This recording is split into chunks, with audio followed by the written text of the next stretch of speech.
Hello everybody, today we're going to be covering the reference 115C and the reference 115C plus securing version, and we're going to start with this.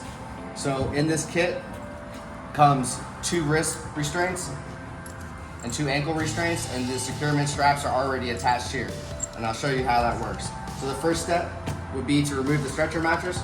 So we'll start with the right ankle position. So this is the ankle cuff, green for ground. This is the securement strap. The gray portion goes onto the stretcher, and the black and red is the part that holds the cuff. The only function of that is just to hold this on the stretcher. It serves no other purpose. This is the anchor, has a carabiner hook and a D-ring and a steel adjuster. So how this is installed, feed it through the skin of the stretcher. You want to make sure the adjuster is out. Come back around, feed the gray strap through the D-ring or the loop. Attach it tightly, and that's installed.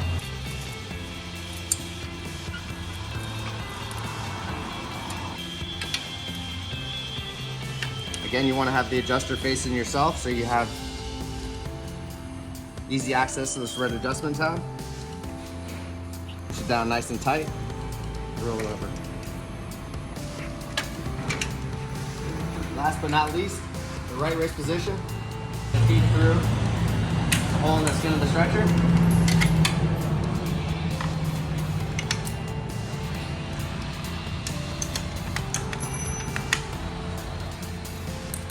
Connect the D-ring.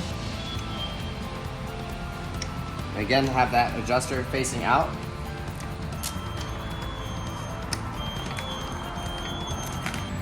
Okay, so now we're going to show how this is deployed. So in the unfortunate event you have yourself an uncooperative patient, this is how it's applied. So we're going to start with the left wrist. Comes out. Again, this is why we have the adjuster out. Extend it.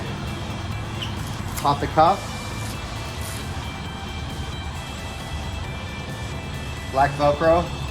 Blue Velcro. A simple cinch. So now we're going to go with the right wrist. Remove the strap, extend it out.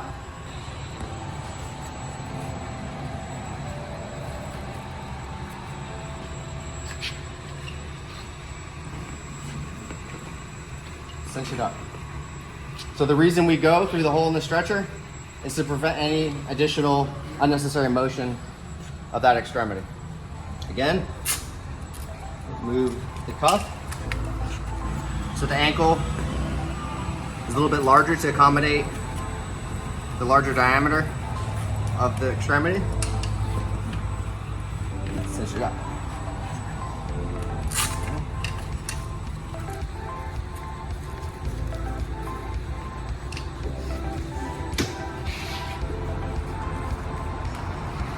That's it. Sometimes if you have a taller patient, it is beneficial to lift up the knee catch, especially for patients that are like over 6'2" or their legs are extending out. Gives you a lot more space and helps immobilize them better. As always, having that knee strap really helps secure these extremities. So if you do need to move these from, like, say, a backboard or a stair chair, simply loosen it up, disconnect it, and now you can attach it this way. So in this part, we're going to show the reference 115C, the clip-in style. So these are the anchors. They have a Velcro tab here and a Velcro tab here, and what that does is it keeps it stable on the stretcher so it's not lost when not in use. I'll show you how this works. Feed it through, connect the Velcro. It's ready to go.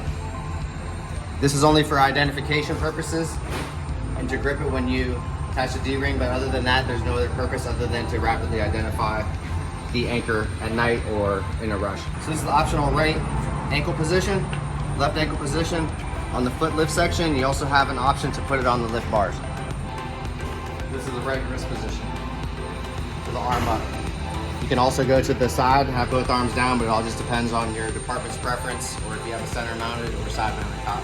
The reason we have everything on this side is typically they're side mounted like this ambulance is, so you have all the access on this side and you're not having to reach over the patient and all that stuff. So that's why we have it designed this way. We're going to be demonstrating the application of the Clipin version.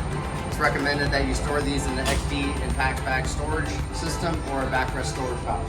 That way you have rapid access in an emergency. So we're going to start with the left wrist. So if you are doing the Clipin version, you're going to want to feed it through the expandable patient surface. This prevents any lateral motion of that extremity. And a very important part is to use the D-ring to attach to the anchor.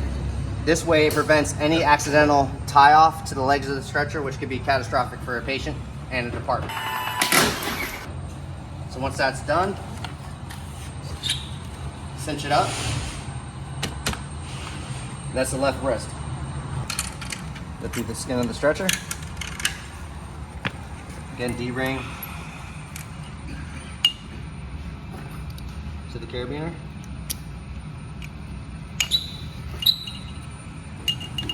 Cinch it up.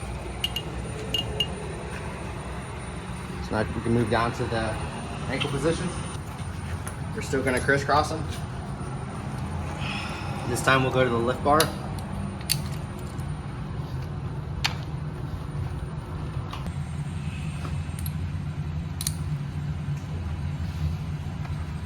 Cinch it up. So that concludes the XD cuff installation and application. If you have any more questions, you can reach out to us directly or talk to your local distributor for more information. Thank you for watching.